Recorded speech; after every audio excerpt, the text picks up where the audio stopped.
Welcome to clear concepts with Sandeep.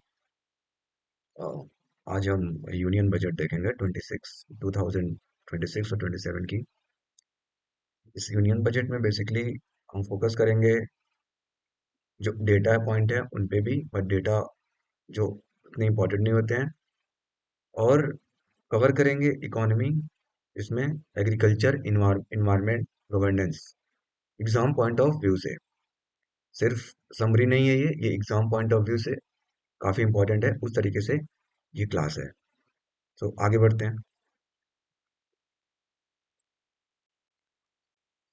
पहला है understanding the budget. पहले आप देख लो जो बजट में इस बार के जो डेटा पॉइंट हैं, जो वन लाइनर एग्जाम्स में, प्रीलिम्स में या फिर अदर एग्जाम्स में आ सकते हैं डायरेक्टली।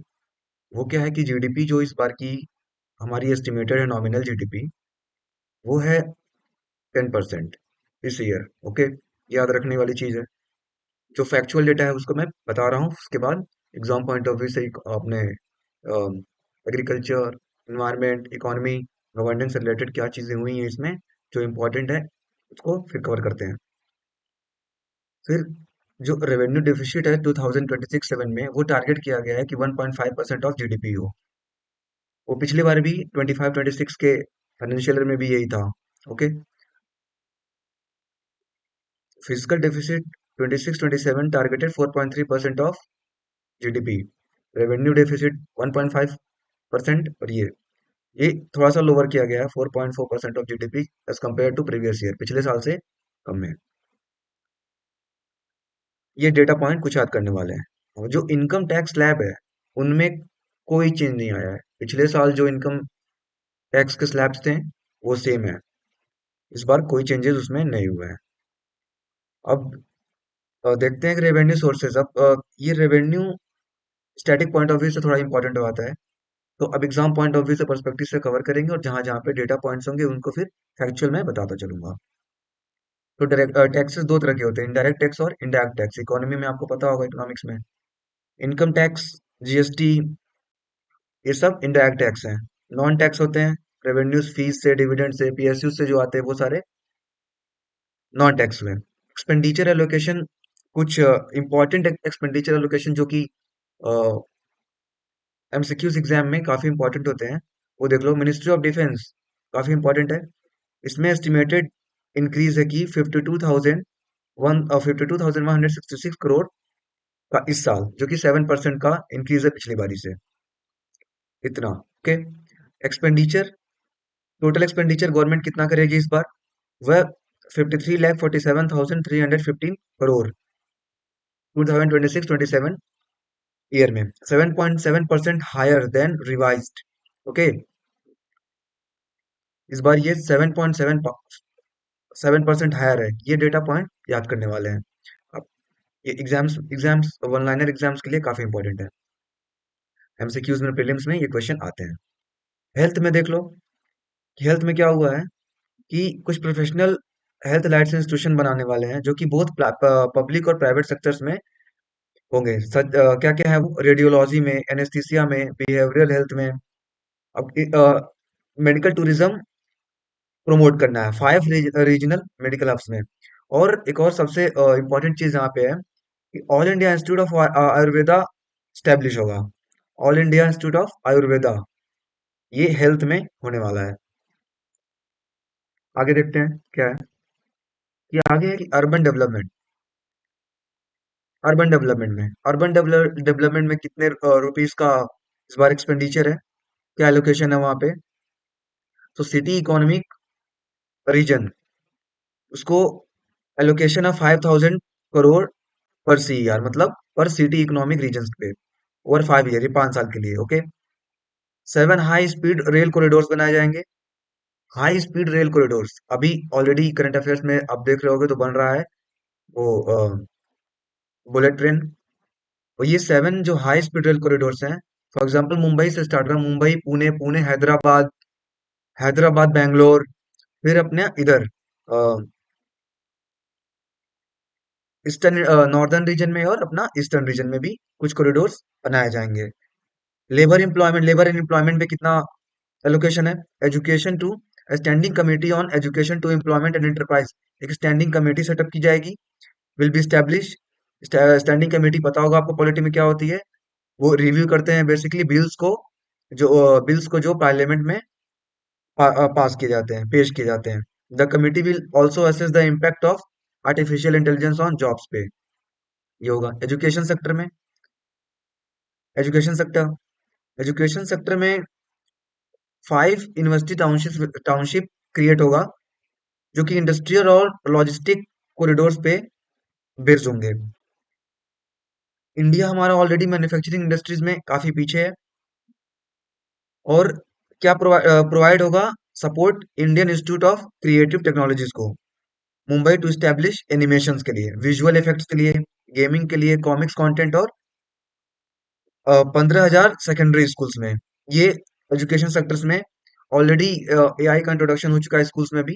तो 15,000 और सेकेंडरी स्कूल्स में और 500 कॉलेजेस में ये इम्प्लीमेंटेशन होगा ऐसे एजुकेशन के सेक्टर में programme. Energy sector energy sector में कि outlay on electronic components of manufacturing scheme will be raised from 22,919 crore to 40,000 crore। Important यहाँ पे एक बात ये आई कि जो rare rare earth corridors establish होंगे उड़ीसा, केरला, आंध्र प्रदेश एंड तमिलनाडु में। और एक और बात आई है कि रेयर अर्थ मेटल जो मैग्नेटिक रेयर अर्थ मैग्नेट्स होते हैं, वो यहाँ पे थोड़े वो उनका जिक्र हुआ है। That will be helpful in for example semiconductors में, मैन्युफैक्चरिंग इंडस्ट्रीज में सेमीकंडक्टर्स में वो यूज होंगे, और उनके यूजेस देख लेने हैं। वो एक टर्म आया है यहाँ पे।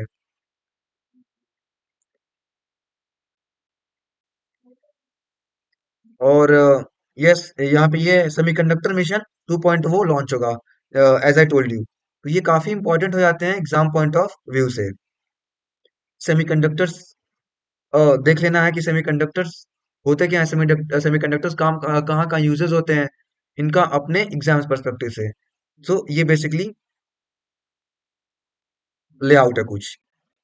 आगे देखते हैं कि ग्रांट्स, यस, कुछ ग्रांट्स और इम्पोर्टेंट ग्रांट्स जो कि अपने लोकल गवर्नमेंट्स को और अर्बन लोकल बॉडीज में कैसे कैसे डिस्ट्रीब्यूशन है वो देख लेते हैं।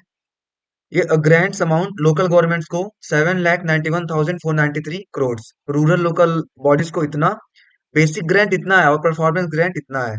अर्बन लोकल बॉडीज को इतना, बेसिक ग्रांट इतना। एक्चुअली डेटा पॉइंट ये उतने इंपॉर्टेंट नहीं है, बट एक ओवरव्यू के लिए फॉर एग्जांपल कि आप कंपेयर कर सकते हो कि कौन से गवर्नमेंट को या फिर अर्बन लोकल बॉडीज या फिर रूरल लोकल बॉडीज में कितना अमाउंट किसको ज्यादा है किसको कम है, उसके लिए special infrastructure component 56,100 crore rupees, इतना है टोटल, इतना एलोकेशन है।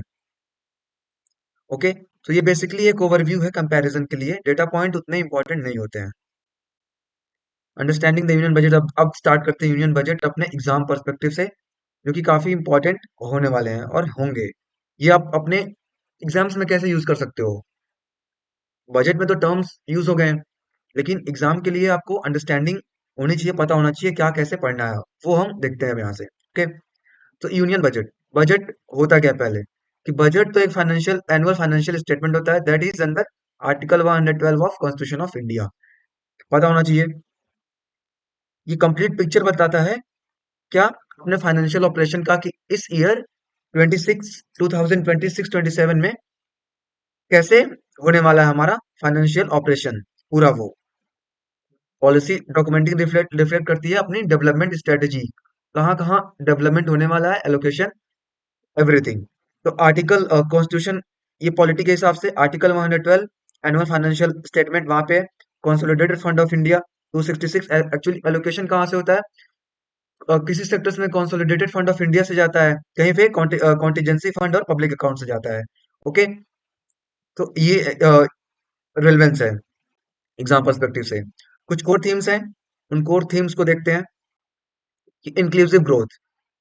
यस, इस बार का जो बजट रहा है कि वो शिफ्ट हुआ है, ध्यान देना आप लोग, वेलफेयर ओरिएंटेड अप्रोच से प्रोडक्टिविटी ड्रिवन ग्रोथ ग्रोथ पे। मतलब कि ना हम सिर्फ वेलफेयर नहीं करेंगे कि हम प्रोवाइड कर दिए अपने इंडियंस को या फिर सेक्टर्स को या फिर इंस्टीट्यूशन को, बट प्रोडक्टिविटी ड्रिवन ग्रोथ, कि ऐसा क्या किया जाए कि अगर उन पे कुछ स्पेंडिंग हो रही है तो वो उसको फिर मल्टीप्लाई कर सके, मल्टीप्लायर इफेक्ट कर सके, मतलब प्रोडक्टिविटी वो फिर कर सके। वो इस तरीके से इस बार का लेआउट हुआ है, जिससे क्या होगा कि इकोनॉमिक एक्सपेंशन बैलेंस होगा और इन्वायरमेंटल रिस्पॉन्सिबिलिटी और सोशल इक्विटी, ये सारे चीजें देखते हुए। तो इंक्लूसिव ग्रोथ सभी का सेक्शन का, पर्टिकुलरली वल्नरेबल सेक्शन और मार्जिनाइज कम्युनिटीज को यहाँ देखा गया है।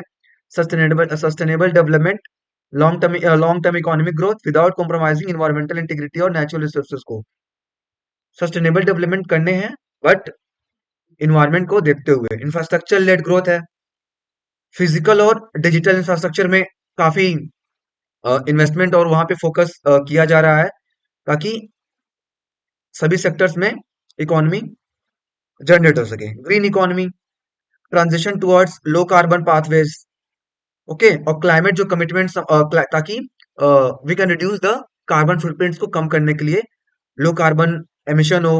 और जो भी हम क्लाइमेट कमिटमेंट्स है ना, कि for example Paris convention, Paris agreement है, सो जितने भी ऐसे एग्रीमेंट्स हैं, तो हम लोग उसमें अपना आगे बढ़ सकें। तो green economy, development human capital development होता क्या है कि हेल्थ एजुकेशन में अगर आप हेल्थ और एजुकेशन स्किल डेवलपमेंट में अगर हम क्या एलोकेट कर रहे हैं, so that will be helpful for the country itself. मतलब कि वो अगर आप हेल्थ एजुकेशन में कर रहे हो तो ह्यूमन कैपिटल डेवलप होगा, जो कि फर्दर इनहेंस करेंगे। तो ये कुछ थीम्स हैं, कोर थीम्स हैं इंक्लूसिव ग्रोथ। ये 5 कुछ कोर थीम्स हैं जो कि आप लिंक कर सकते हो इकोनॉमी से, इन्वायरमेंट से। ऐसे टॉपिक, यस, काफी इंपॉर्टेंट है, ऐसे टॉपिक पे कर सकता है। इंक्लूसिव ग्रोथ और सस्टेनेबल डेवलपमेंट, ये ऐसे टॉपिक के लिए काफी इंपॉर्टेंट हो जाते हैं। Macro economics vision, macro economics मतलब कि कुछ जो अपने बड़े बड़े सेक्टर्स होते हैं, और जो बड़े बड़े इकोनॉमिक्स सेक्टर्स हैं उनमें, तो ग्रोथ है विथ स्टेबिलिटी, ये एक देखा गया है। इन्फ्लेशन मैनेजमेंट करना है। ग्रोथ विथ स्टेबिलिटी मतलब कि रोबस्ट अपना जीडीपी ग्रोथ हो और इकोनॉमिक स्टेबिलिटी रहे, अवॉइडिंग ओवरहीटिंग ना हो ज्यादा। इन्फ्लेशन मैनेजमेंट हो, महंगाई ज्यादा ना हो, किससे? मॉनेटरी पॉलिसी से कोऑर्डिनेशन हो। Physical discipline, physical deficit level maintain रहे। Investment push, creating condition for encourage करना कि पब्लिक और प्राइवेट इन्वेस्टमेंट हो सके। दीज आर, ये काफी इकोनॉमिक अपनी इकोनॉमी को बूस्ट करेंगे। फिजिकल डेफिसिट, फिजिकल डेफिसिट होता क्या है? Physical deficit is basically the difference between expenditure and total received except borrowings. ये आप इकोनॉमिक्स में पढ़ते हो। तो targeted at sustainable level, maintaining debt sustainability while supporting growth, कि वो लेवल मेंटेन रहे अपना फिजिकल डेफिसिट का। कैपिटल एक्सपेंडिचर, एसेट पे एक्सपेंडिचर हो, for example roads, railways, bridges, infrastructure development, जो कि मल्टीप्लायर इफेक्ट के काम करते हैं अक्रॉस द कंट्री में। मल्टीप्लायर इफेक्ट मतलब अगर आप कैपिटल पे स्पेंड कर रहे हो, तो ऑब्वियसली रोड्स, रेलवेज, ब्रिजेस बनेंगे तो इकोनॉमी को ही बूस्ट करते हैं। तो वो एक मल्टीप्लायर इफेक्ट काम करता है। ये एग्जाम पर्सपेक्टिव से इस तरीके से यहाँ पे वी कैन सी। एग्रीकल्चर और अलाइड सेक्टर्स में, एग्रीकल्चर सेक्टर्स में और उसके अलाइड सेक्टर देख लेते हैं कि climate resilient farming. Climate resilient farming का मतलब कि ऐसे क्रॉप्स को ग्रो करना, ऐसे वैरायटी ऑफ क्रॉप्स को जो कि फ्लड रेजिस्टेंट हो, ड्राउट रेजिस्टेंट हो, कि अगर किसी ईयर अगर ड्राउट की संभावना है तो थोड़ा उसको वो टैकल कर सके, फ्लड को टैकल कर सके। वेदर बेस्ड एडवाइजरीज और क्रॉप इंश्योरेंस स्कीम्स, ऑलरेडी अपने यहाँ काफी क्रॉप्स इंश्योरेंस स्कीम्स चलते हैं। तो यहाँ पे ये था climate resilient farming. Transforming agriculture, basically agriculture को ट्रांसफॉर्म करना। एग्रीकल्चर सिर्फ लाइवलीहुड सेक्टर एक नहीं है, ये काफी रिसोर्स डिपेंडेंट अपना जोग्राफिकल एक्टिविटी होता है। तो क्रॉप डाइवर्सिफिकेशन हो, कि ऐसे क्रॉप्स पे शिफ्ट करें जो कि वाटर इंटेंसिव ना होके, फॉर एग्जांपल पैडी होते हैं ना, पैडी मतलब राइस का, धान की खेती, तो वहां पे वो काफी अमाउंट ऑफ वाटर ज्यादा रिक्वायरमेंट होती है। मिलेट्स पे शिफ्ट हो जाए, पल्सेस पे शिफ्ट हो, ऑयल सीड्स पे शिफ्ट हो जाए हम, जो कि रिड्यूस करे ecological footprint and improve nutritional activity को, न्यूट्रिशनल सिक्योरिटी मेंटेन रहे। They are rich in high proteins, ये हाई प्रोटीन्स है ना, इनका बेसिकली मेंशन हुआ है, cattle seed oil, cotton seeds और कैटल फीड का। तो ये जो क्रॉप्स, ये बेसिकली अपने एग्रीकल्चर पॉइंट ऑफ व्यू से काफी इंपॉर्टेंट हो जाते हैं कि देख लेना इनके रिक्वायरमेंट्स क्या होते हैं ज्योग्राफी में, रेनफॉल कितना चाहिए होता है इनको, टेम्परेचर कितना होता है ग्रोथ का, किस एरिया में ग्रो करते हैं, कितना ग्रो करते हैं, और करंट से related. Irrigation efficiency, micro irrigation system, drip और यस ड्रिप और स्प्रिंकलर यूज करना, जो कि वाटर लॉस को बचाता है। ड्रिप इरिगेशन आपको पता होगा, स्प्रिंकलर पता होगा, जो कि डायरेक्ट प्लांट्स पे यूज होते हैं। वाटर शेड डेवलपमेंट बनाना, कैनाल मॉडर्नाइजेशन करना, ताकि वाटर स्ट्रेस कम हो और वाटर एफिशिएंटली एफिशिएंसी यूज हो सके अच्छे से। अलाइड सेक्टर्स में integrated development of allied sector, basically अब जो डेयरीज के हो गए, फिशरीज के हो गए, पोल्ट्री के हो गए, हॉर्टिकल्चर हो गए, इनको भी एक यूज कर सकते हैं हम, alternative source of income generate कर सकते हैं। These are allied sectors. तो एग्रीकल्चर और अलाइड सेक्टर्स में ये बजट में देखा गया है। और rural development and poverty alleviation, अपने रूरल डेवलपमेंट को और पॉवर्टी कैसे खत्म कर सकते हैं, उन पे क्या देखा गया, इंटीग्रेटेड रूरल ट्रांसफॉर्मेशन, मतलब कि बजट लिंक कर रहा है regional balance, yes, rural development, ताकि रीजनल बैलेंस बना रहे, माइग्रेशन कम हो जाए, रीजनल इनइक्वालिटी कम हो, उस पे फोकस किया गया है। एम्प्लॉयमेंट जनरेशन हो, मनरेगा है, मनरेगा कंटिन्यू है। अभी जी राम जी आ गया है, आपको पता होगा, मनरेगा की जगह हटा के जी राम जी, ओके। लेकिन अभी भी मनरेगा कंटिन्यू कर रहा है। इसके इसमें मनरेगा में बजट कम कर दिया गया है, 30,000 करोड़ कर दिया गया है, जो कि स्किल डेवलपमेंट प्रोग्राम्स में, प्रमोशन ऑफ रूरल एंटरप्रेन्योरशिप और सस्टेनेबल लाइवलीहुड्स, तो एम्प्लॉयमेंट जनरेशन में ये काम करेगा। ऐसे रूरल रूरल इंफ्रास्ट्रक्चर में क्या है, ऑलरेडी हमारे रूरल इंफ्रास्ट्रक्चर में है, तो क्या चल रहा है, ऑलरेडी चल रहा है कि रोड्स के लिए प्रधानमंत्री ग्रामीण सड़क योजना चलते हैं, रूरल हाउसिंग के लिए प्रधानमंत्री आवास योजना चलता है, ग्रामीण में भी और अर्बन में भी, सैनिटेशन स्वच्छ भारत अभियान। तो ये स्कीम्स जो ऑलरेडी चल रहे हैं, चल रहे हैं, ये प्रीलिम्स के लिए काफी इंपॉर्टेंट हुआ था, किससे, स्कीम्स पर्सपेक्टिव से। स्कीम्स पूछे जाते हैं एग्जाम्स में, डायरेक्टली आते हैं क्वेश्चन, डायरेक्ट पूछता है। तो ये जो रूरल इंफ्रास्ट्रक्चर का बेसिकली हुआ है, तो रूरल इंफ्रास्ट्रक्चर कहाँ होगा, अपना रोड्स पे, तो ये स्कीम्स आ जाएगी। सैनिटेशन में स्वच्छ भारत, और इलेक्ट्रिसिटी एक्सेस में सौभाग्य स्कीम चलता है, तो ये काफी इंपॉर्टेंट हो जाता है। Basic services access, for example Ayushman Bharat health care services में, एजुकेशन है, समग्र शिक्षा स्कीम है एजुकेशन सेक्टर में। तो आयुष्मान भारत स्कीम, समग्र शिक्षा स्कीम इंपॉर्टेंट हो जाएगी हमारा एग्जाम पर्सपेक्टिव से काफी। Social security through various pension schemes, welfare schemes, जो कि मिलते हैं। मल्टी डायमेंशनल पॉवर्टी है, क्या है कि national multi dimensional poverty index क्या कैप्चर करती है कि हमारे यहाँ पॉवर्टी, मल्टी डायमेंशनल पॉवर्टी कैसी है, कैसी चल रही है, जो कि इंक्लूड करेगी हेल्थ में, एजुकेशन में, हाउसिंग में, सैनिटेशन में, और एक्सेस टू बेसिक सर्विसेज में। ये देखा जाता है। रीजनल बैलेंस मेंटेन करना, special focus on aspirational districts, backward region को देखना, ट्राइबल एरियाज को, to reduce inter regional disparities को कम करना, कि जो इंटर रीजनल डिस्पैरिटीज होती हैं, भेदभाव होता है, उनको कम हो सके। प्रोमोट इंक्लूसिव इंक्लूसिव ग्रोथ, ताकि प्रोमोट हो सके, ये रीजनल बैलेंस में ये देखा गया। ये आप लिख सकते हो, देख सकते हो, पढ़ सकते हैं हम इस पर्सपेक्टिव से। ओके, लेट्स मूव फर्दर, आगे बढ़ते हैं।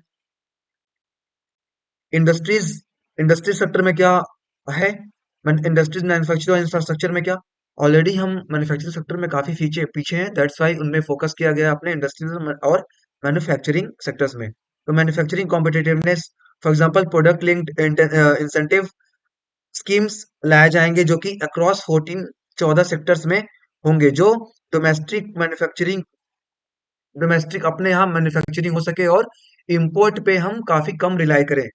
मैन्युफैक्चरिंग सेक्टर में हम लोग काफी पीछे हैं मैन्युफैक्चरिंग सेक्टर में, इस वजह से इस पे फोकस किया गया है। और मैन्युफैक्चरिंग सेक्टर ही कंट्री को आगे ले जाती है काफी हद तक, ताकि डिपेंडेंसी डिपेंडेंसी कम हो सके इंपोर्ट पे। MSME support, micro small and medium enterprises को सपोर्ट, जो मीडियम हमारे छोटे छोटे इंडस्ट्रीज होते हैं, वो बैकबोन होते हैं हमारे इकोनॉमी के। उनमें कैसे सपोर्ट करना, उनको guarantee scheme, credit guarantee scheme, technology उनको अपग्रेड करना, टेक्नोलॉजी लाना उनके बिजनेसेस में, मार्केट एक्सेस, उनको बड़ा मार्केट एक्सेस हो सके, ताकि हमारा इकोनॉमी स्ट्रेंथन हो सके, वैल्यू एडिशन कर सके हम, focus on moving up global value chain globally, कैसे? इनोवेशन लाना, इनोवेशन में रिसर्च डेवलपमेंट, स्किल डेवलपमेंट, ताकि globally we can become more economically home हो सके। इंफ्रास्ट्रक्चर पुश कैसे किया जा रहा है कि ऑन ट्रांसपोर्ट पे, लॉजिस्टिक्स पे, एनर्जी सेक्टर में, और अर्बन इंफ्रास्ट्रक्चर डेवलपमेंट जो कि मल्टीप्लायर इफेक्ट का अक्रॉस द इकोनॉमी काम करेंगे। ट्रांसपोर्टेशन, लॉजिस्टिक्स और एनर्जी अगर हम इसमें फोकस करते हैं, इंफ्रास्ट्रक्चर पुश इस पे हो रहा है। ओके, तो ये काफी हद तक अपने इकोनॉमी को और मल्टीप्लाई करती है, मल्टीप्लायर इफेक्ट का काम करता है ये, इस पे अगर हम स्पेंड करते हैं तो ये मल्टीप्लायर इफेक्ट ये काफी इंपॉर्टेंट की टर्म हो जाता है for our examination point of views. MSME, value chains, capital expenditure, multiplier, ease of doing business, these are very important terms. Infrastructure led growth होगी, तो दीज वर, फॉर एग्जाम्पल अगर हम इनमें फोकस करते हैं, तो अब हमारे अगर देखो हम, अगर हम इनमें स्पेंडिंग स्पेंड करते हैं तो हमारा स्टील इंडस्ट्री, सीमेंट इंडस्ट्री और इंजीनियरिंग गुड्स भी तो यूज होंगे, तो इकोनॉमी बढ़ेगी इससे। लेबर्स, सो ये अप्रोच है हमारा इस बार का। ओके, जीडीपी क्या होगा अगर ये इम्प्लीमेंटेशन अच्छे से हो जाता है, तो एस्टिमेटेड है कि 3.5% जीडीपी ग्रोथ टारगेट हो जाएगी यहां से, इंफ्रास्ट्रक्चर इन्वेस्टमेंट से, इस इससे ओवरऑल जीडीपी में 40 मिलियन एम्प्लॉयमेंट जनरेशन होगा और 25% प्रोडक्टिविटी इंक्रीज हो जाएगी total.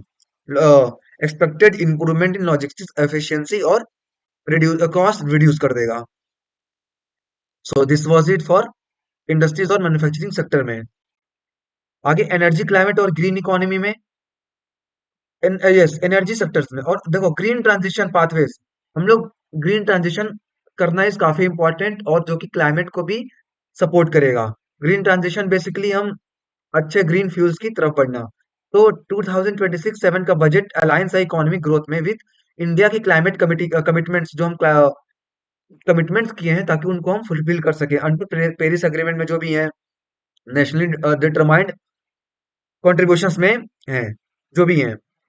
For example carbon footprint को कम करना, और हम किस पे फोकस है यहाँ पे, रिन्यूएबल एनर्जी में, रिन्यूएबल एनर्जी में फॉर एग्जांपल सोलर और विंड कैपेसिटी को बढ़ाना, ग्रीन हाइड्रोजन मिशन पे काम करना, ग्रीन हाइड्रोजन को हम फ्यूल की तरह यूज कर सके, एनर्जी स्टोर कर सके ताकि एनर्जी वेस्ट ना हो, और अपने जितने ग्रिड्स हैं, पावर प्लांट ग्रिड्स हैं, उनको और मॉडर्नाइज करना सो दैट एनर्जी लॉस कम हो, एनर्जी एफिशिएंसी एफिशिएंसी बढ़ाना, एलईडी लाइटिंग प्रोग्राम लाना, एलईडी लाइटिंग प्रोग्राम ऑलरेडी चल रहे थे, इनको और इनहेंस करना so that energy energy waste ना हो, बिल्डिंग एनर्जी कोड्स ऐसे बनाना ताकि वो डेटा को कैप्चर कर सके और क्लियर कट डेटा दे सके, इंडस्ट्रियल एफिशिएंसी स्टैंडर्ड बढ़ सके, और smart metering, smart meter already urban areas में काफी इंस्टॉल हो चुके हैं इंडिया में, रूरल में भी पहुंच चुके हैं, so that smart meter everything measure करता है कि कहाँ पे कितनी एनर्जी लॉस हो रही है, इलेक्ट्रिसिटी लॉस हो रही है, सो दैट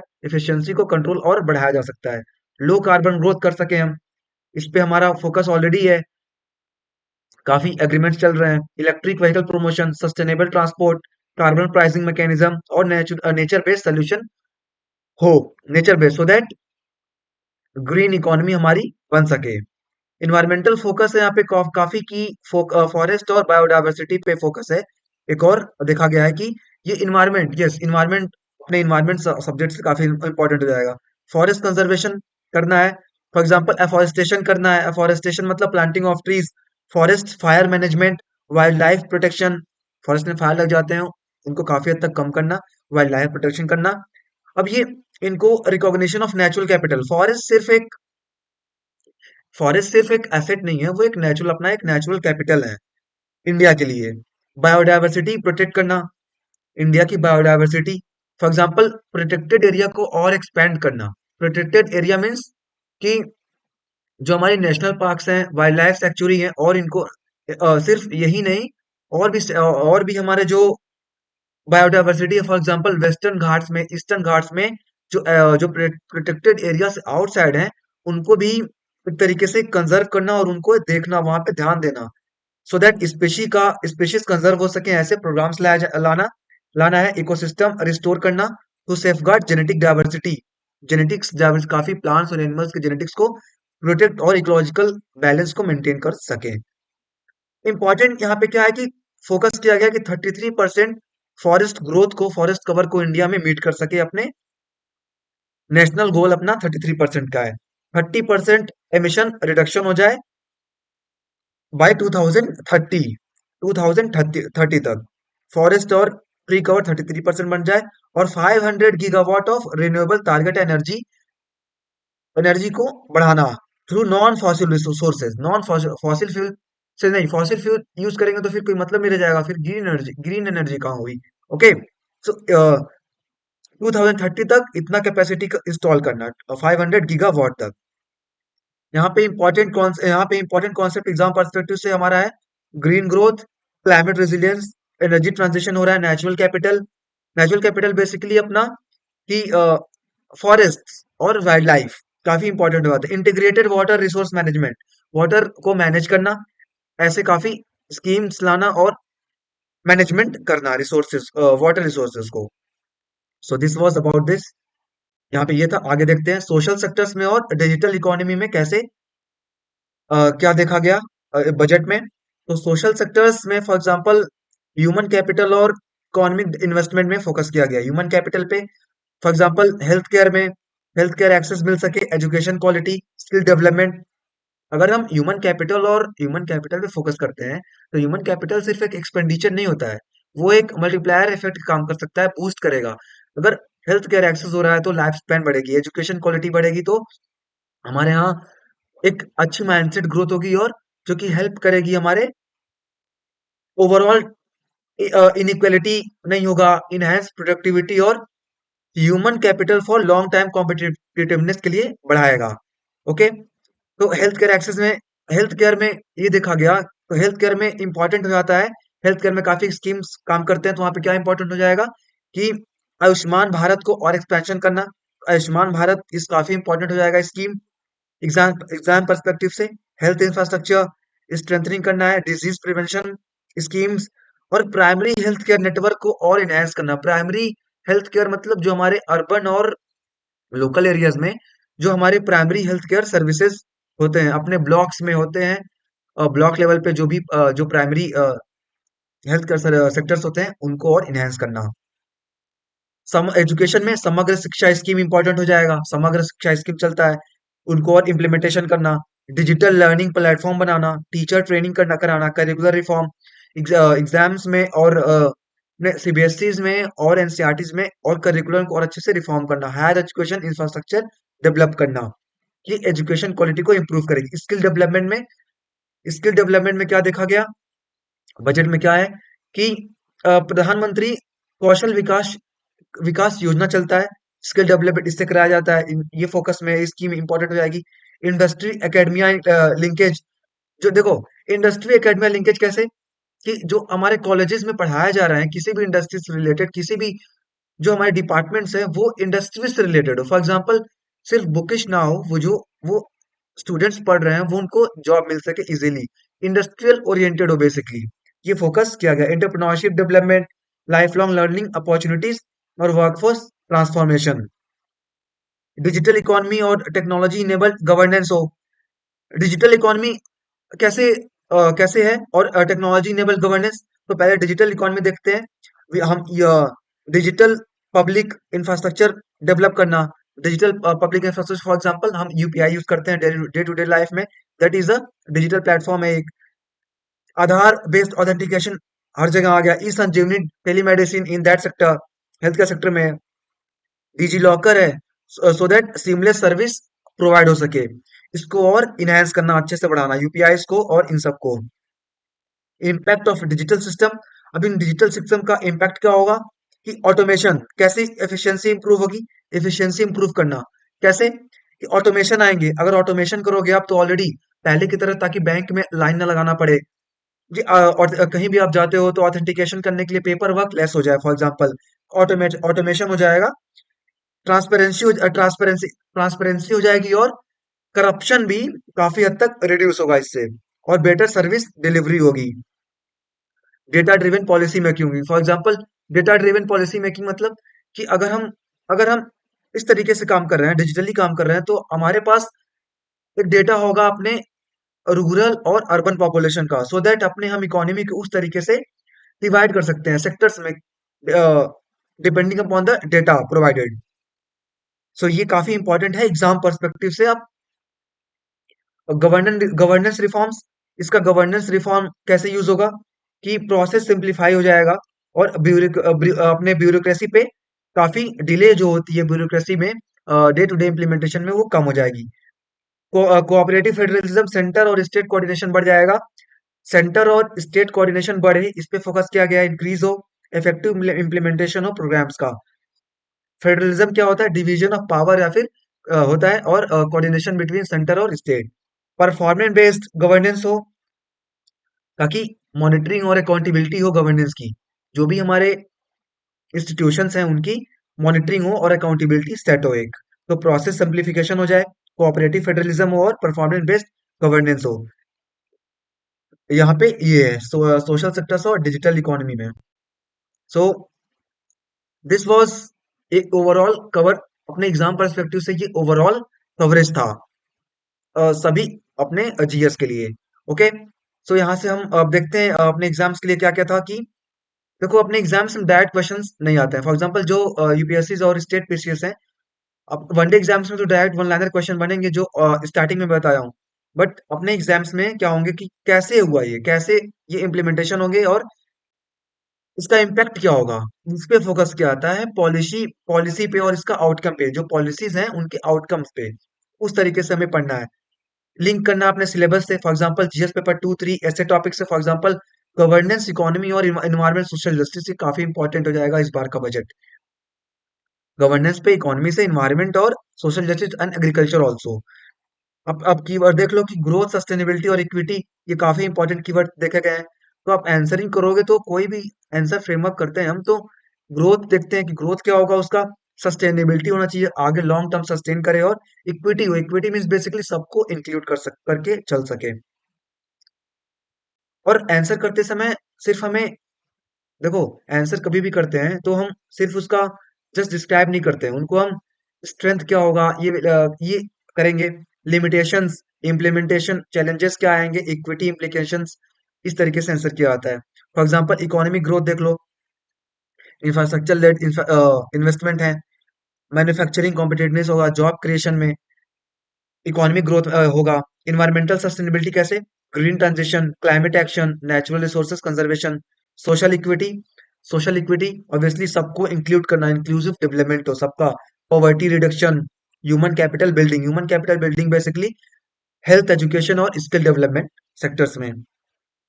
सो इस बार का बजट काफी फोकस किया है हमारा सस्टेनेबल डेवलपमेंट पे, इंक्लूसिव इंक्लूसिव ग्रोथ पे, और ज्योग्राफी सेंसिटिव डेवलपमेंट था, डेवलपमेंट करने पे। सो दिस वाज इट। आज के लिए अपना बजट में ये काफी इंपॉर्टेंट, ये सारे अपने एग्जाम पर्सपेक्टिव से this are very important. So this was it, thank you for watching.